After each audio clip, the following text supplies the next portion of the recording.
die.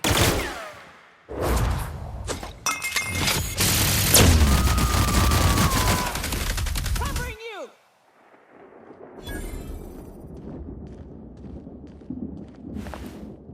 Get me out of here!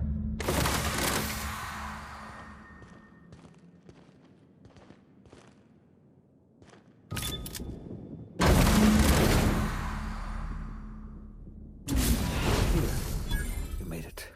I can hardly believe my eyes. You didn't have to do this, you know. Risk your life just to save mine.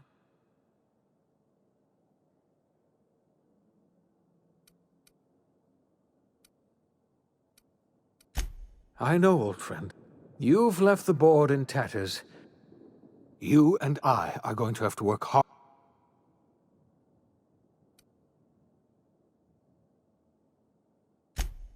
I wish I could be... Earth has gone dark. 2 years ago, the Earth's Directorate's frigate disappeared. They haven't exactly been hands-on around here anyway. So there's one less rubber stamp to worry about. Earth is humanity's home planet, Miss Fenhill. The psychological effects of losing our original home will be devastating. So we've got to make do on our own. Seems to me that'll make us stronger in the end anyhow. You're quite right. We've got no choice but to make do on our own. Earth isn't going to help us. No one's going to help us now. We're alone out here, and I don't know if we're going to survive.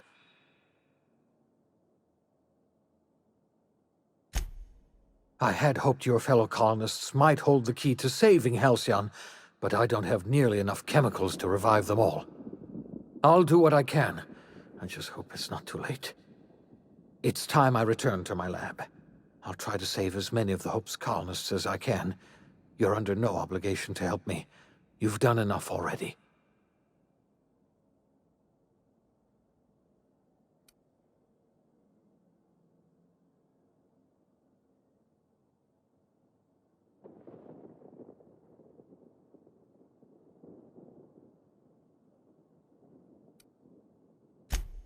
The chairman? I don't know why you let that heartless creature... We were going to save this colony, you know. That's what I told myself when I pulled you from the Hope. Now, I don't know what to think. I always suspected Halcyon.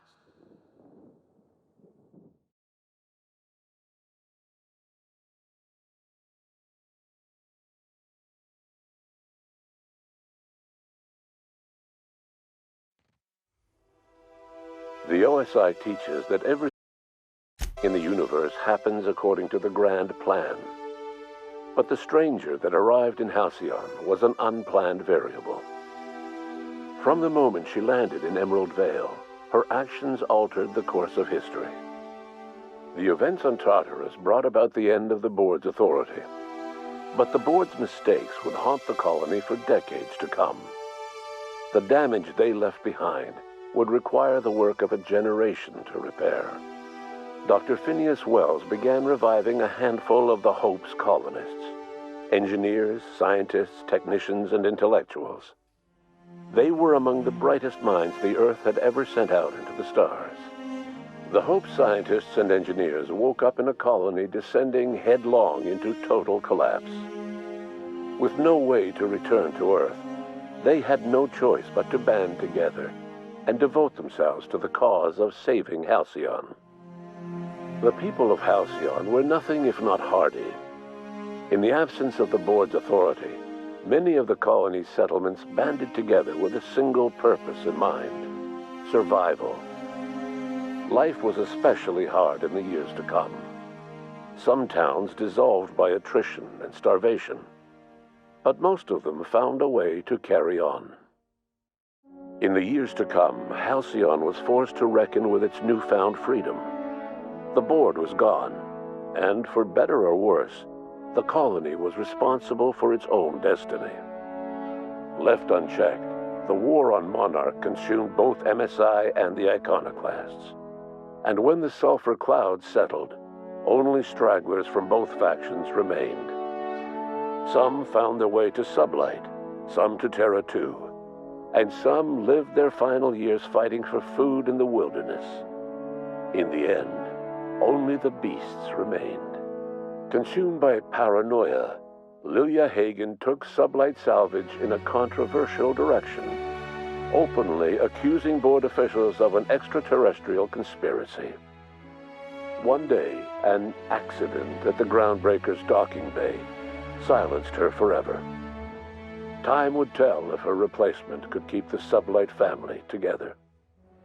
Adelaide McDevitt replaced Reed Thompson as the leader of Edgewater.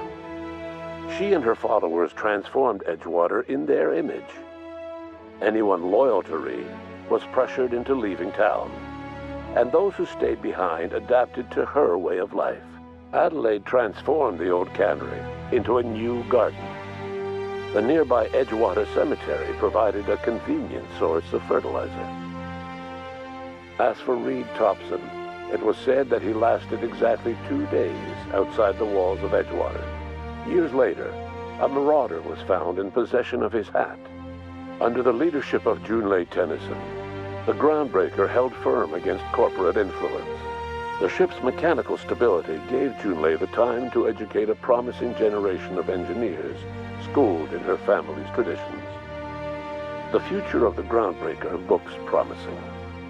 The rediscovery of the Hope and the abandonment of the lifetime employment program forced Byzantium to come to terms with some uncomfortable realities about the state of Halcyon. While Byzantines were reluctant to surrender the luxuries they'd grown accustomed to, the board's diminished authority gave them little choice in the matter. Nearly everyone had to learn to make do with less. Some even had to get jobs. It was a dark time indeed. Your influence shifted Ellie's perspective. She finally admitted, albeit grudgingly, that she just might need other people. Sometimes. With a steady income from the life insurance payouts, she was finally able to afford a ship of her own. She hired a small crew and flew supply missions to communities on the fringe. Some of them were even legal. Life in Halcyon was sobering for Felix Millstone. The grand revolution he dreamed of never came. There was no great awakening for the colony, no celebrations in the streets. There was only the hard, desperate work of trying to repair a broken colony.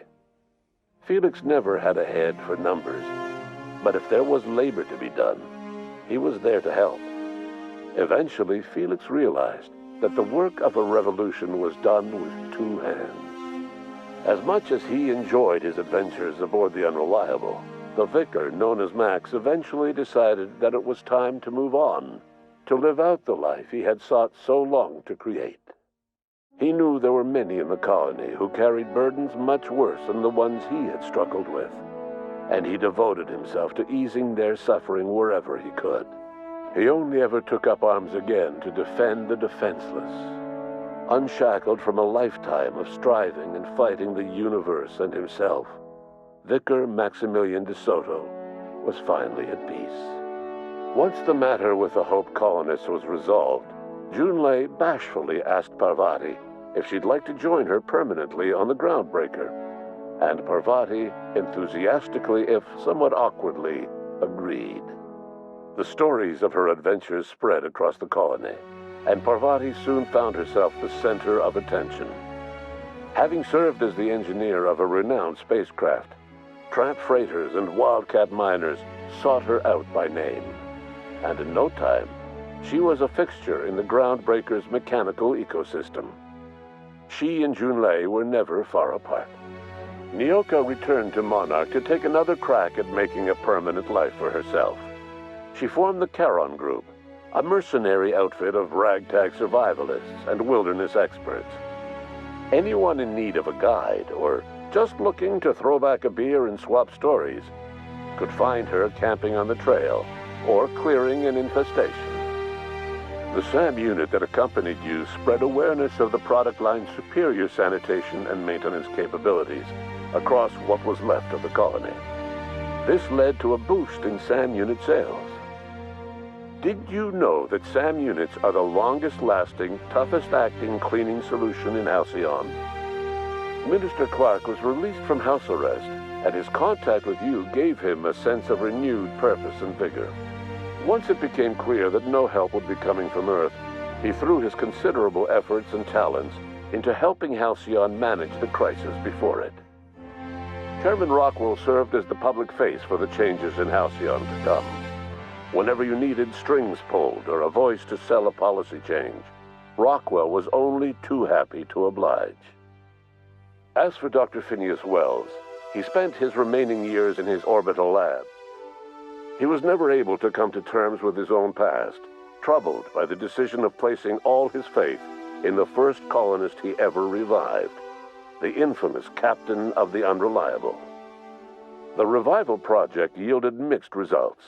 Phineas, weighed down by limited support and his own guilt, struggled to revive more than a handful of scientists and engineers. They made a heroic effort to solve the colony's problems, but with small numbers and facing long odds, their solutions never caught on. Only a few of the Hope's colonists were successfully revived. Wells died before he could see the fruits of his labor. He passed away a haunted man, crushed by the guilt of his failures. Small, petty factions squabble over what remains of the colony. Every attempt to reach out to Halcyon's neighbors is met with silence. And what about you, the unplanned variable in the history of Halcyon? You brought an end to the chaos on Tartarus and made Chairman Rockwell your own puppet, a role he was all too eager to play. The colony never realized you were the true power behind the new administration. By acting vicariously through agents and third parties, you controlled Halcyon from the shadows. As a result, Halcyon survived the turbulent years that were to follow.